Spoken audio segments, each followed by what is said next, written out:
From the Oregon State University Extension Service, this is Pollination, a podcast that tells the stories of researchers, land managers, and concerned citizens making bold strides to improve the health of pollinators. I'm your host, Dr. Adoni Melithopoulos, Assistant Professor in Pollinator Health in the Department of Horticulture. If you're like me, you love native plants for pollinators, but you may have the experience that I've had where I've gone to the store looking for a native plant and I can't quite find them. I see plants there that look kind of like the native plant, but they're maybe a different color. Maybe the flowers are bigger. Maybe it's a taller plant. Not exactly the plant that I saw on my hike. Those plants are nativars, and the question of whether nativars are as good for pollinators, as attractive, have the same benefits as the native plants is an open question. So I was excited at the opportunity to see this question in the process of being opened up by Jen Hayes. Jen Hayes is a graduate student. She's pursuing her PhD degree in horticulture and entomology here at Oregon State University. She's part of that, you've heard on previous episodes, this wonderful garden ecology lab led by Gail Lungalato here in the Department of Horticulture, really focusing in on these multiple questions of plants that you can get at nurseries, their benefits to pollinators, and this just general impact of gardens on pollinator communities. Now, I had the chance to catch up with Jen while she was out with her crew from the Garden Ecology Lab at her plots at the Oak Creek Center for Urban Horticulture. This is a wonderful facility that we have in the horticulture department for asking questions about urban horticulture. And there are these great plots out there. So I want to share with you now a conversation I had with Jen out by her plots this week on pollination.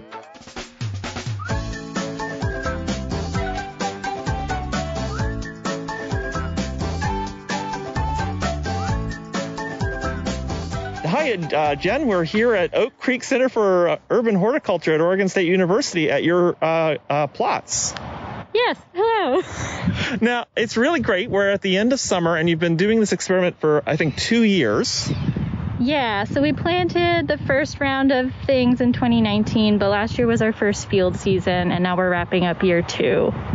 And what I see in front of me is a bunch of plants. Many of them look like native plants I recognize. Some of them kind of look a little different. So we've got natives and nativars. Maybe to begin with, what's the difference between a native plant and a nativar? Yeah, so not to get into like the too scientific definition, but a native plant is essentially a plant that is growing within its native range. And then nativars, it's a short version of native cultivar, and they're plants that have been or natives that have been ornamentally bred, so for specific ornamental traits or maybe for resistance traits. Well, and I was just looking right now in front of me, I'd seen these been growing all summer, and I was kind of surprised. I see Douglas aster in front of me, which I recognize, and then I see these giants. They got to be 7 feet tall, which I guess is the nativar. It's been bred. Tell us a little bit about the Douglas aster that we're looking at. Yeah, so these ones are pretty crazy. We started them the same time as the natives, but they've grown taller than my tallest undergraduate assistant, which is pretty wild, versus the natives only come up to your knee. So they definitely seem to maybe have been bred for stature. They're a lot taller and leggier than the natives are, because the natives are almost like a little bush when they're fully mature. Yeah, up to your shin. Yeah, exactly. These ones are so crazy. But I was also told that typically for asters that grow this big, you actually want to cut them back when they get to knee height, and that will promote them to put out more flowers rather than just growing straight up and then putting out flowers. I see. Okay, but aside from height, I see one right in front of us that has white petals. So not that kind of the purple petal I'm used to. So tell me about like just taking this as one of the examples. What are some of the differences in these nativars, these plants that have been bred from the native plants for horticultural purposes? Yeah, so some of them, it's as simple seeming as a color change. So with the Douglas aster, the native, of course, is that lovely purple color. And then this white cultivar is called Savi Snow, and the petals are white instead of purple. And then we have another cultivar, which actually has purple flowers like the native does, but they tend to be a little bigger, the flowers, and the plant, again, is ginormous in comparison. So that one has like a little bit of like breeding for color as well as stature in it.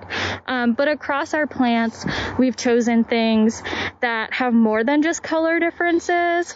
So we have a camas in our study, which of course isn't blooming right now or even flowering, or it doesn't even have foliage out, rather. But for that grouping, we have the native Camassia Lechlinii, which is that beautiful purple again. And then one of our cultivars is white and actually also has variegated foliage. And then the other cultivar of camas that we have is like a blue flower. So we have one other plant that has like a different color in foliage. We have plants that are different in terms of how tall they grow or how dense their blooms are. So we really do have a variety of natives that have been bred for different ornamental traits, which is pretty interesting to see. Okay, so there are a wide range of traits, not just color, stature, maybe bloom, the timing of bloom. Multiple characters are being changed. Tell us, give us a walkthrough. You've talked about, you've got the Douglas aster. We were just talking.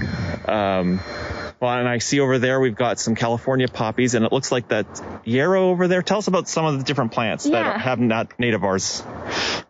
So California poppy is one of the plants that we actually have 3 cultivars for because it has been a little more bred, or it might just be a lot easier to breed annuals than perennials. So we have the orange, which is the native. Then we have a red cultivar called Mikado, which is really, really beautiful. It's like a scarlet red, and then sometimes shows up looking almost exactly like the native.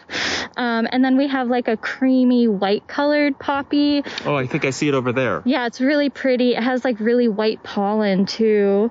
And then we added our last cultivar this year. It's called Purple Gleam. Ooh. And it's this really pretty like magenta color when it first pops open, but then it kind of bleaches in the sun. So it's not as pretty as the other ones because they really retain their color, versus this one kind of turns like whitish yellow in the middle after it's been out for a few days.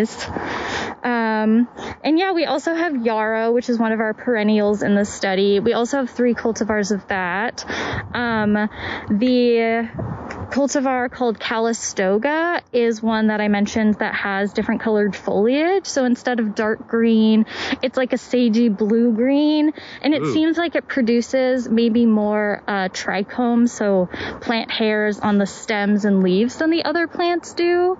We also have Moonshine, which is a really, really popular cultivar of yarrow, and it's this brilliant yellow, and it does amazing. Like, it was blooming when we planted it, and it hasn't quit, versus like the other ones we've seen kind of ebbs and flows in their blooms. And then the last yarrow cultivar is called Salmon Beauty, and it again has like salmon colored flowers, but that one also bleaches in the sun, so it turns yellow after the flowers start to go to seed.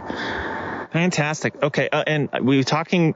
You also have Clarkia in here, and I remember we were talking about Aaron Anderson's research. Clarkia is one of those flowers that people either really love or they kind of are disappointed with. I love Clarkia. It seems to bloom forever. It's such an attractive plant. Tell us about the Clarkias you have here, and then sell us on Clarkia. Yeah, so Clarkia is, I think, my absolute favorite of all of the plants we have in our study. It's so beautiful. It reseeds so readily, both the natives and the cultivars. So if you're not familiar with Clarkia, it's this really, really pretty little pink native plant, and it often has like red spots in the middle of the petals. And so we have 3 cultivars of Clarkia in our study. One of them's called Aurora and has really beautiful coral colored flowers, and it has some white striping in the petals occasionally. And then we added this year's Scarlet, which is almost like an inversion of the native, where its petals are really red and it can get like little spots of pink instead. And then we have Dwarf White, which is like the name says, it's a white flower. And all of the cultivars actually seem to have much bigger flowers than the native, which is pretty interesting. And especially with a name like Dwarf White, you would kind of expect it to be like really tiny. But this is like a ground cover Clarkia? Not that low. Yeah. So really, the actual like growth habit of the plant is a lot shorter than the native, but the flowers themselves are a lot bigger. Okay. But yeah, one of my favorite things about Clarkia, which I learned from Aaron from his study, and then I've gotten to see it in my plants, is that these leafcutter bees, which are from the family Megachilidae, they're called leafcutters because they take little pieces of leaves and then go and use them when they're developing their nests. And there's a couple species that really like Clarkia petals. So when we're doing our observations on these plants, we'll see the leafcutter bees come in, land on a petal, cut a little crescent shape out of it, and then they fly away with a little pink piece of confetti, essentially, that they use in their nests. So it must look like a petal that's flying through the air. Yeah, it's absolutely one of my favorite things from this study. It's really, really cool to see. We've got a couple videos of it happening. And one thing that's interesting, so our project is really focused on pollinators and whether they're visiting these natives the same ways that they do the cultivars. And so in addition to looking at like actual floral visitation, we're looking at resource use in general. So one thing that we've been able to document is they don't just do this on the native Clarkia. We see these little crescent shapes on the Aurora and the Dwarf White. And it actually wasn't until those 3 kind of started dying off and not really having much petal mass left that we started seeing it on the Scarlet too. So it seems like the Scarlet is maybe their least favorite to take the little petals from, but they do it on all 4 of the plants. Well, fantastic. And that sets us up really well, because I want to ask you what your research questions. So you're doing your graduate work here with Dr. Gail Lungalato in the Garden Ecology Lab. What's your kind of primary question concerning these plants in these beds here? Yeah, so as I kind of mentioned just a minute ago, we are looking at native plants and native cultivars to see if there is a difference in pollinator preference between the natives and the cultivars. And the whole reason we're doing this project is right now there's a really big interest in gardening for pollinators, and in particular native plant gardening. But the issue is a lot of times when you go to the nursery, natives are really hard to find, or they look really sad in their pots, and they fail to kind of meet the typical consumer expectation of what you go to a plant store to buy. You want like a beautiful plant like growing up and out of its pot, and a lot of natives just don't respond to like propagation very well. And so native cultivars or nativars are kind of a potential solution to help the native plant market, because they have been developed to look good in pots. They can be scaled up to nursery size like propagation systems, and they'll sell better than those natives that are like drooping over in their pots. But the issue is we don't know if those cultivars are providing pollinators with the same resources as the natives, And we're also wondering if changes in appearance of the plants might actually alter pollinator recognition of those plants. Oh. So they're being advertised as pollinator plants still, but no one is going through every single cultivar and making sure that they still meet the constraints of what is a good pollinator plant. Oh, that makes total sense. And so you would assume, Clarkia being a great pollinator plant, that the cultivar would be identical, but you have these bigger flowers you were talking about, the growth stature is different, maybe the rewards being produced by the plant have been altered, and maybe the way that it looks to a butterfly or a bee is not the way the native plant looks, and so they may kind of skip it over for some reason. So there's all these things that these questions aren't really well resolved. Okay, fantastic. So I can see in the background you've got hard-working students. They're on that massive Douglas aster right now, and we can hear that vacuum in the back. They got these little canisters. What are they doing? Yeah, so part of our study is actually sampling pollinators off of our plants to understand who is doing the visiting. As I'm sure you've probably heard many times in this podcast, bees are really hard to identify. And although, some like bumblebees and honeybees are really easy to ID in the field, the tiny ones really, really aren't, even under a microscope sometimes. So what we do is we vacuum sample for diversity, and we also pair that with 5-minute observations where we work on a higher morphospecies level. So 98 morphospecies? Grouping bees by their physical appearance. And so what that means is 98% of our bees that we record are small black bees. Which may comprise many, many species. Yes. Right. Okay, gotcha. Far too many as far as I'm concerned. But yeah, so we use a vacuum instead of a net, which is maybe a more traditional entomological tool, because we really want to preserve the flowers in our study. We don't want to slam the heck out of our plants and then have all of the bees disappear. So this is a way for us to target bees individually on the plants and also maintain the integrity of the flowers. Okay, so you got I can see them there. They're in that little tote, the little canisters, and those will be taken back to the lab, and then you both make this observation on the fly, but then you're going to identify the bees, and you can ask questions about whether the visitation is different between, I guess, the cultivar and the nativar. Yeah, exactly. We want to see if we have the same groups of pollinators visiting each of the different plant groups. Now, if you find differences, is there anything that you're doing to try and pull out what exactly is going on? Is it a different, are they not seeing the plants, or is the reward down? How are you tackling that end of the problem? Yeah, so we actually have a lot of things we're doing to kind of tackle this huge question of if there is a difference, why?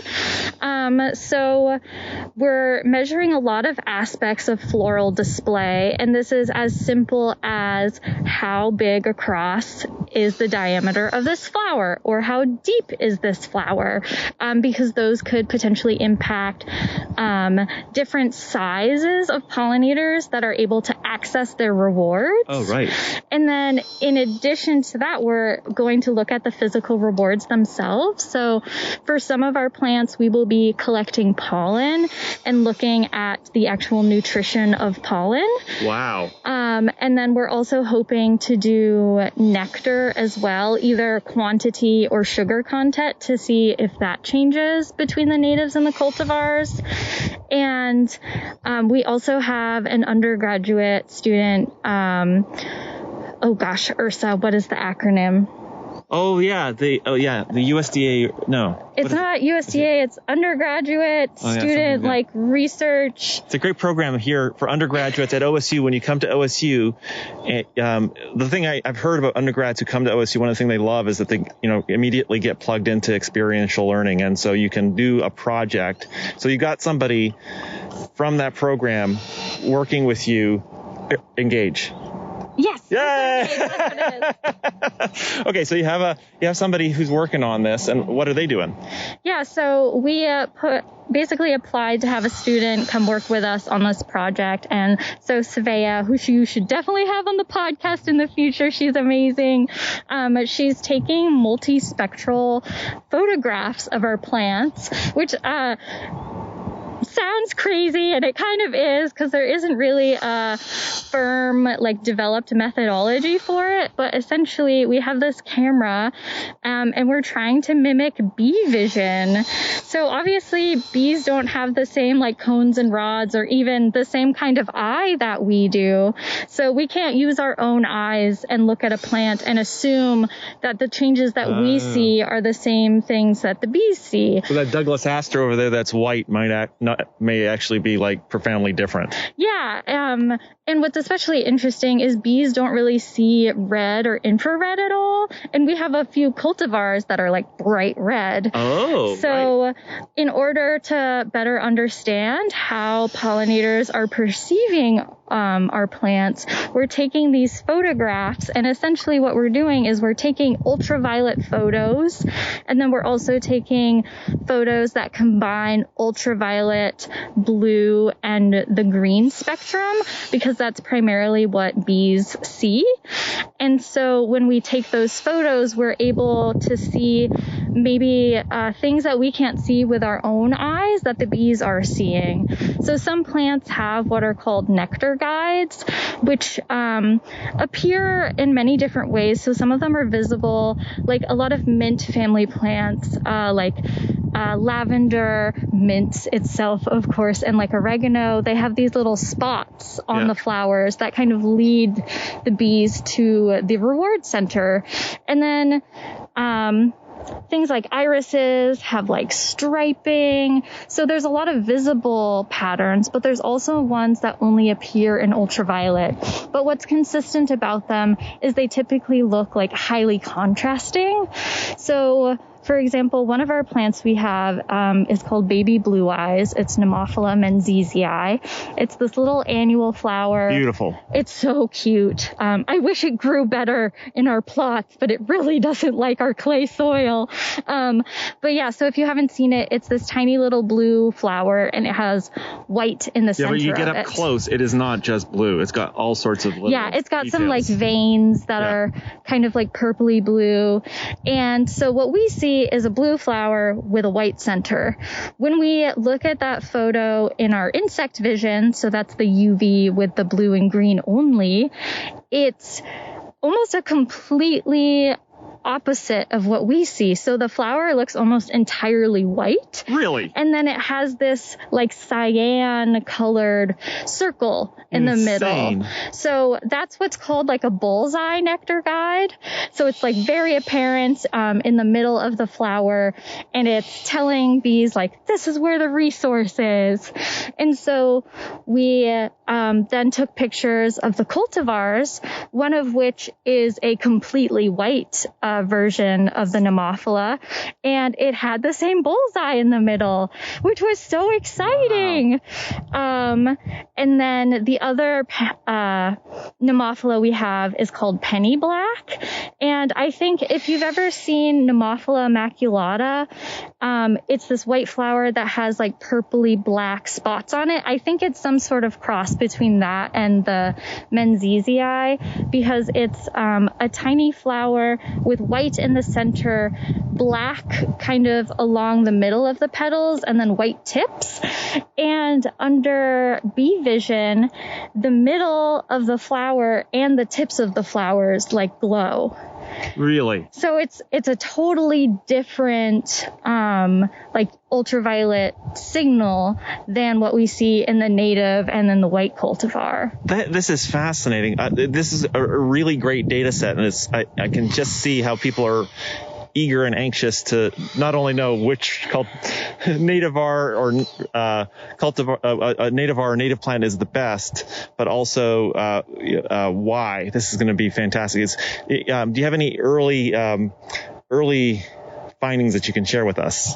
Yeah, so we're in year 2 Well, I'll share Gail's favorite little anecdote about plants is like for perennials, especially the first year they sleep, the second year they creep, and then the third year they leap. So like, I love that. Perennials, like they aren't really fully mature until their third year. So I'm like hesitant to say anything because, you know, this is only the second year of establishment for some of the plants. Yeah. But the trends seem to be a little more clear in the annuals. So across the board, the native poppy seems to be the favorite compared to the cultivars. Okay. So that stuck out. Last year, the native Clarkia also was way more visited than the Aurora and the dwarf white. I'm not sure if that's going to be the case this year now that we have added the scarlet in, because we always see a bunch of tiny bees on the scarlet. Really? Yeah. So those are the two, well, maybe I can include columbine in this, which has been a really weird plant because it really sleeps the first year. I was so not convinced that it was going to perform well at all in our study. Because last year, I think we were really excited when one had like 7 flowers. Oh, no. And this year, the native has put, I think, as many as 60 out at a time. So it's just like, you know, it's so different year 2. But the cultivar, we have one record, I think, of a bee visiting it ever versus like the native, we've seen tons of bumblebees on it this season. So I think that one's going to be a clear winner. But I kind of forget about it because it doesn't get a lot of action.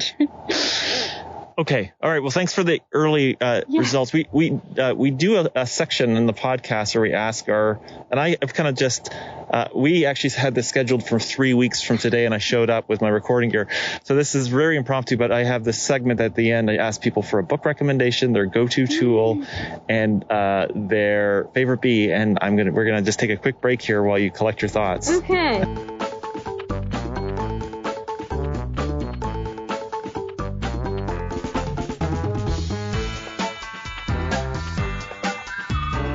All right. You've done really well. I kind of quickly talked about this.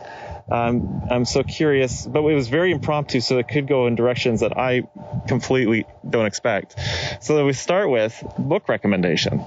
Okay, as like someone talking on a pollinator podcast, I feel obligated to say The Solitary Bees because it is a really cool and nerdy read for people who are really into bees. But I also just read this novel that was like a very delightful read called The House in the Cerulean Sea, and I would highly recommend that if you want something a little more non-educational. I think this is great. This is a great thing because I think for many graduate students, you know, you do need time to recuperate your brain, and reading a book can really just take you somewhere else. So tell us a little bit about why you like this book so much. Well, it's like a fantasy book, and like it just totally like takes you to another world, which, you know, I feel like we all can benefit from right now. I like have had a really hard time getting myself to read anything the last 2 years. And that I got through in like 3 days. So it's just one of those books you don't want to put down because it's just so sweet. And yeah, like diving into the fantasy world is really fun sometimes. I've got a big long drive coming up, so I'm going to download the book on tape. Thanks for the recommendation. Second question I have for you is a go-to tool. What is kind of indispensable in your day-to-day work? Yeah, so I don't use any tools really consistently except for my hands. So I guess I would go with that. Francis Ratnick's on episode 1 said his eyes, so... Okay, I feel validated from that. Yeah, I mean, I use them for weeding, for plucking flowers, for catching male bees in my hand. So, yeah. How do you catch bees in your hand? As long as you're able to tell that it's a male, you just kind of sneak up to a flower and then scoop them. And how do you know if it's a male? Well, I've been teaching my students on bumblebees first because they're a little more obvious. So they have like an extra little segment on their abdomen that almost makes them look like they have a little tail. And they have really, really long antennae compared to the females. So like once you check for those two things, it's safe to go in. Okay. Well, talking about bumblebees, last question is always like a hard one for everybody to answer, especially when they spend the summer looking at bees. What is your favorite pollinator species?